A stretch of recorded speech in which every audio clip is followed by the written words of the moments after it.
Hello everyone, I'm going to be showing you my latest pickups. Most of this is from JB Hi-Fi as usual, but there is one eBay purchase here, so yeah, let's get stuck into it. I'll start off with the eBay purchase, which is Lisa and the Devil. It's also got the House of Exorcism as a bonus film. I'm not sure if that's a full-length film or not, but yes, it's a bonus, so we will see. Bonus film. The House of Exorcism, blah blah blah. 91 minutes, so it is an actual feature-length film. Okay, well that's surprising. So yeah, love the artwork on this one. But as with Cinema Cult, I don't know why they do this. I mean, I know it's like a cheaper sort of label, but it's just like they could put like extra artwork in there. I mean, that wouldn't cost too much, I don't think. But yeah, other than that, the front artwork is really, really nice. I like that. I got this one on eBay for like 10 bucks. Cinema Cult, I've actually started getting cheap on eBay. I got this one for $10 including shipping, and just yesterday I bought another one, which was $8.50 including shipping. So yeah, eBay's becoming quite a good place to buy Cinema Cult that I don't have. Now from JB Hi-Fi, they have 3 for 30 Blu-rays, so I bought 3 of the more expensive Cinema Cult titles, starting off with Videodrome, this one here. I think this was the first Cinema Cult title that I actually saw. Didn't buy it because I was just like, what the hell is that? But yeah, it looks quite interesting, and it seems to have like weird effects in it. So I'm actually pretty keen to watch this one. And I got the Machinist, or the Mechanist, or however you pronounce that. Christian Bale in this one. Yeah, I've wanted this one for a while, but 20 bucks, I figured I'm gonna wait until there's a sale on before I get this one. And yeah. Dazed and Confused. This one here, I didn't know what to make of it really, but it has Matthew McConaughey and Ben Affleck in it, and that chick from that plays is it Lisa in Resident Evil? So I can't imagine it being that bad. But I mean, you know, all actors do a bad film eventually, so this could be it. But yeah, 3 for 30. That worked out to about close to 50% off with these ones. So yeah, very, very cheap. Now to the Imprint Blu-rays, which there are quite a few. I am now caught up, well, almost now caught up with the releases so far. There's just Rage, which I'll be picking up tomorrow because I had to order that from a different store, and the big expensive Film Noir box set that I have to get, and then I'm caught up. There's a couple of pre-orders on Imprint's website at the moment that I will be pre-ordering within the next couple of weeks. But yes, I am very happy to be caught up, so let me take you through these. The first one is Danger Diabolic. I love the artwork on this. I just think it's so nice. When was this? 1968, this was made. So, yes. And look at the costumes in there. I mean, I don't know, did women really dress like that in 1968? Because they look amazing. You know, sort of like that Austin Powers vibe. I actually think chicks look pretty hot when they dress up like that. So, I mean, I know it's not the norm, but they do look pretty hot. Just like with the hair and everything. The Winslow Boy, this is 1999. So, I mean, it's old by today's standards, but it's not old compared to a lot of these other films. This one here, I'm not really that familiar with these types of films, but that's one reason why I buy these labels, because I buy films that I wouldn't buy otherwise, and a lot of them do turn out to be quite good, so this may be one of them. Jonathan Livingston Seagull. This one I purely bought because I didn't want to have that gap on the shelf where number 22 was missing. You can see on the bottom there, they all have these numbers.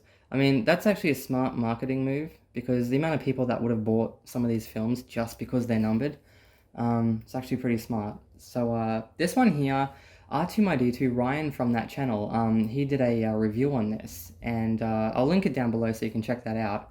He goes into more detail, but basically this is a weird film. It's basically about a seagull that his mouth doesn't move, but it's like a voiceover and you can hear his thoughts, and he's like, you know, trying to fly faster and all that sort of stuff. It's just weird, and he was saying that, Ryan was saying, you know, it's probably a movie that you'd have to watch when you're stoned, and I can imagine this movie making sense if you're stoned. So that might be on the bucket list. Get stoned and watch this film. Yeah, maybe. So yeah, my housemate actually bought me this one because yeah, I didn't want to pay the money for it, and she owed me money, and technically I still paid for it, but I wasn't the one that had to buy it. So yeah, the artwork on the inside of this is actually pretty good, and we just have some seagulls on the inside. So yeah, I mean, I got through about 15 minutes of this before I was just like, Jesus, and I turned it off. So I will force myself to sit through that at some point. Dead Again. This one here, it has Gilderoy Lockhart in it. What's that dude's name? Gilderoy Lockhart. Does it have it on here? Kenneth Branagh? Kenneth Branagh? I don't know. That's probably his name. But the dude who played Gilderoy Lockhart in Harry Potter, he's in this film. Let me introduce you to your new defense against the dark arts teacher. Me. So, yeah. It's number 23 in the range, 91. This movie was released. And I love the cover here, how it's blended both their faces into it. I think that's pretty neat. Yeah, I didn't notice that when I first got this. But yeah, that's pretty neat. Next up is The Deep. This one here, I thoroughly enjoyed this one. It has Quint from Jaws in it. That's not his real name, that's his character's name. The guy who played Quint, he's in this. $10,000 from me by myself. For that you get the head, the tail, the whole damn thing. This is only the second film I've watched where he's actually been in it. And yeah, I've got to start venturing out of my comfort zone, because a lot of these good actors, I haven't seen many of their films, and this was one of them, and it was a really good film. This dude here, I recognize him by face, not by name, one of those actors. And yeah, this chick here, she is gorgeous. At the start, they did it on purpose. She got out of the water wearing basically a see-through shirt, and it left nothing to the imagination. So they did that on purpose, and you know, I just want to give the filmmakers a huge hug for that one. Yeah, but that aside, the film is actually really good. These are basically diving for treasure, and they stumble upon like drugs and stuff. And if you want to see it, it's called The Deep. It's actually a really cool film. I'll probably watch this one again in the near future because it is really good. Love the artwork on this one. I think she might be naked. I'm not entirely sure about that. But really nice artwork on the front here. And let me just open this one. So there's the artwork there. And there's that actress there. So yeah, it is a pretty good film. I actually enjoyed this one, and as I said, I'll watch this one again in the near future because it was pretty good. I started leaving the shrink wrap on. I just cut it on the that side there to because the boxes seem to bow on this side when you take the wrapping off it. So I just keep the wrapping on now. Next up is At Close Range. Sean Penn, Christopher Walken. I can't imagine this film not being good with those two in it. But, you know, every actor has a bad film. So, yeah, this one is basically about, well, you can read it for yourself there if you want to check this one out.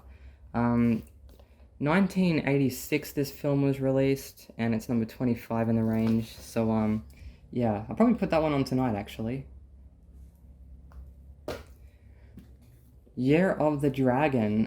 This one here, I actually sold a Laserdisc. Yeah, and I wouldn't have imagined I would be buying the Blu-ray. So I hope I enjoyed this one. Generally, anything to do with like mob bosses and gangsters and stuff, I generally enjoy those types of films. So yeah, as you can see, packed with features there, and yeah, some pretty nice artwork. Actually, the same artwork that was on the Laserdisc that I had. So yeah, pretty cool.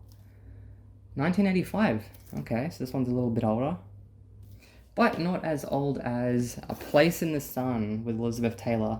This one here is 1951, and I mentioned in my previous Imprint video that I ordered this one from a different store. So yeah, finally came in, and yeah, it's got some nice features there. I love when these actually come with decent features, because some of these come with, you know, meh features. But yeah. So I'm hoping I like this one because it's got Elizabeth Taylor in it. I'm not a big fan of her films in the past, but since this particular one is in the Imprint range, I'm hoping it's good. But yeah, hopefully you enjoyed this video. Yeah, I like showing my pickups because it's nice to get opinions on different movies, see what people thought of them, you know. And there's this other dude that's really knowledgeable on films and, you know, music and all that sort of stuff. Explosive Action, that guy. He's like, I watched a lot of his stuff, even if I'm not interested in, just because he knows a lot. It's just really interesting. So yeah, it's always good to get you guys commenting, letting me know what you think. So yeah, anyway, I'm gonna leave this video here. Hopefully you enjoyed it, and I will see you next time. Ciao for now.